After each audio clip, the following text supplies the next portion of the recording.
Okay, so this exercise is called a split squat. Now it's amazing for building up the strength in your lower body, in sort of all of your legs. It mainly works your quads, your glutes and your hamstrings, but you'll also get your hip flexors in there, which are kind of the muscles that are in your hip essentially. It's really good as well. Whilst you're building up that strength, you're also improving your flexibility. And when you do it, you'll really notice that whilst it hurts in a good way because your muscles are burning, it's also brilliant as well for improving your flexibility and stretching. It really opens you up kind of that way. So see how you get on with it. So what we'll do to start off with, I'm just going to show you 3 or 4 reps so you can just watch them. I won't kind of talk over it, you can just see how you do it. And then I'm going to go through some common kind of mistakes that people make and make sure that you know exactly what you're doing on it. So to start off with, place your foot on there, turn your front foot out ever so slightly, about 5 degrees.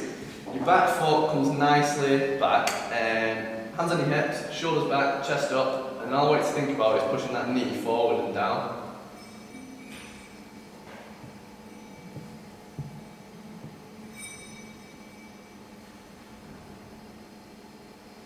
Just like that. So I've started off there with, this is essentially the middle tier one, so this is your normal split squat. So I've elevated my front foot sort of yay high. If you're doing these at home, you can just do it on any kind of step, like the bottom step at your bottom of your stairs will work, or like one of the Reeboks exercise steps.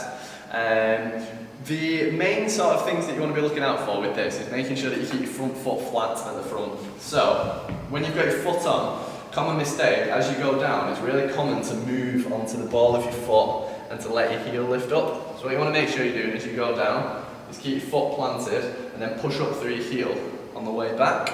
The other things that you want to be looking for, this is not a lunge where your back leg is bending to 90 degrees. You need to make sure that you're keeping it ever so slightly straighter. So at the bottom you can see my back leg is almost straight, slightly bent.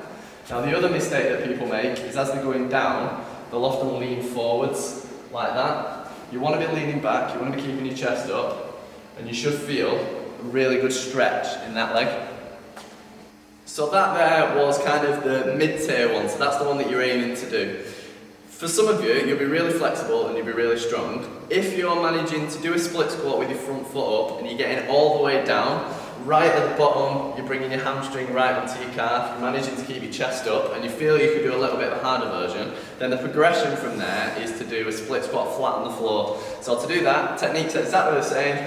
All you want to do is do it flat on the floor. So hands on your hips, shoulders back, and then do the exact same exercise, but on the floor rather than having your front foot up. Just like that. So that's the harder version. Now notice that I'm still getting all the way down and my chest is still up, and I can feel a really big stretch on my back leg on your hip flexor.